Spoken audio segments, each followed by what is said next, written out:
Welcome back to the show. It's called Brand Equity and I'm Sonali Krishna. Now, brands across the board are tweeting left, right and center, and some of them don't have a clue about the science behind tweeting. Tara Kapoor spoke to several social media experts to get you a lowdown of the 10 biggest mistakes brands make on Twitter. This promises to be very interesting. It's no longer a new trend. Every single brand knows the importance of social media and the need to have brand presence on networking sites like Twitter and Facebook. But what are the mistakes brands make online? We have social media experts Mahesh Murthy, Gaurav Mishra and Arnab Mitra to compile a list of the top 10 mistakes brands make on Twitter.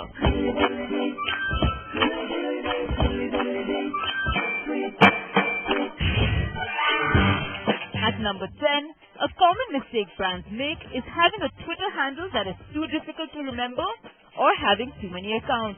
I think the point here is like a website ID. People need to remember your ID, so I can tell somebody else, look, just follow XYZ or this particular ID on Twitter. Now, if your ID has an underscore or a hash or a dot or it's oddly spelled. For example, Vodafone has two IDs, Vodafone In and Zuzu. Which ID should I follow? You can't have an ID for every department of yours. Customers don't have the patience to follow multiple IDs of yours. A faux pas brands make at number 9 is not customizing their bio and background. Also, if you're a popular brand, it's very important to get your account verified. So I'm saying that as a brand, you need to have focus groups, you need to have focus handles for them, and you should be talking that particular language to all of them because they understand only that. And they are following you because of that. As the popular saying goes, you're known by the company you keep. And in the world of Twitter, you're known by the people you follow. And if you follow too few, you're telling your consumers that you're not interested in what they have to say. And if you follow too many, it's impossible to keep track of what anyone is saying. The right approach really is to follow the people who are influential in your space, who are saying something which is useful to you, who are perhaps customers, who are giving you tips and advice and so on. The mistake at number 7 is that brands often end up spending too much time talking about themselves and don't bother to offer any value to consumers. Ultimately, people don't follow brands because they're actual fans of them, but because they want to know more about the products and services that will add some value to their lives. You may be talking about your product, but you're not talking about it in a way which is, I'm so great, but you're talking about it in a way that MakeMyTrip doesn't boast about market cap. MakeMyTrip talks about things that are of value, a special deal, an offer, 60% off a hotel room, 10,000 rupees off airline tickets, a special offer to go to Bhutan, which are of value to consumers, and which is why consumers will follow such business. One of the most underutilized tools on Twitter by brands is the hashtag. Many brands forget or don't bother to use hashtags to make it easier for others who are interested in the same topics. That's mistake number 6. Now, hashtags, literally hashtags. Hashtags are topics on Twitter, and people use these to talk about an event or talk about a meme, and it's useful to track hashtags which are relevant to your industry. The 5th biggest mistake brands make on Twitter is tweeting too much.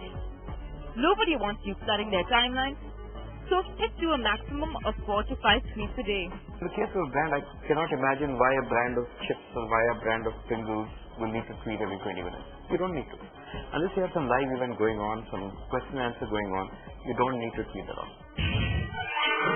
The error at number 4 is not taking the time to listen. It is equally important for brands to take a step back and see what people are saying about you and your competition. If I face a problem on, say, one of the leading airlines that we have in our country, I would probably go and tag the airline's handle or maybe their chairman or their owner's handle and put my complaint forward. But that is all I could do because I do not get a reply from them.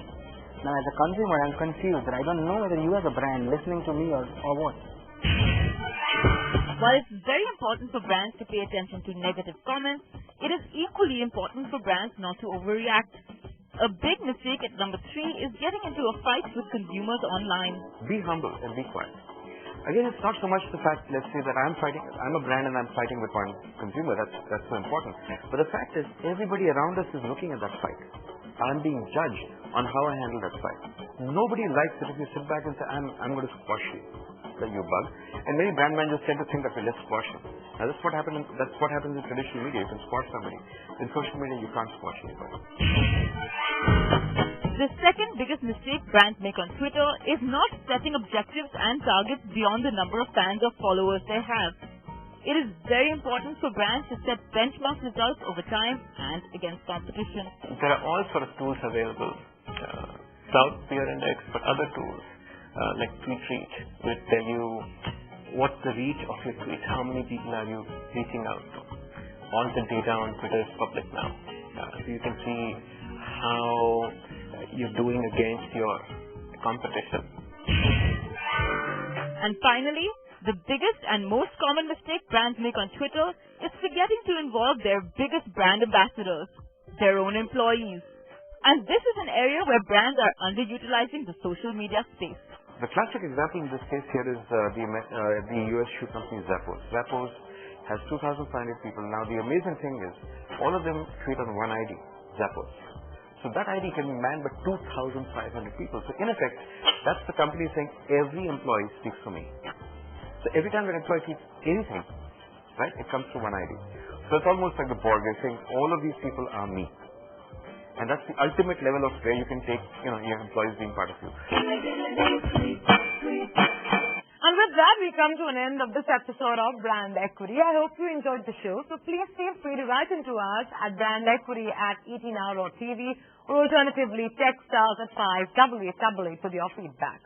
You can also join our Facebook page, that's facebook.com/brandequity, to catch our episodes online or to start a conversation with us. I'll see you next week, same time, same place. Until then, adios.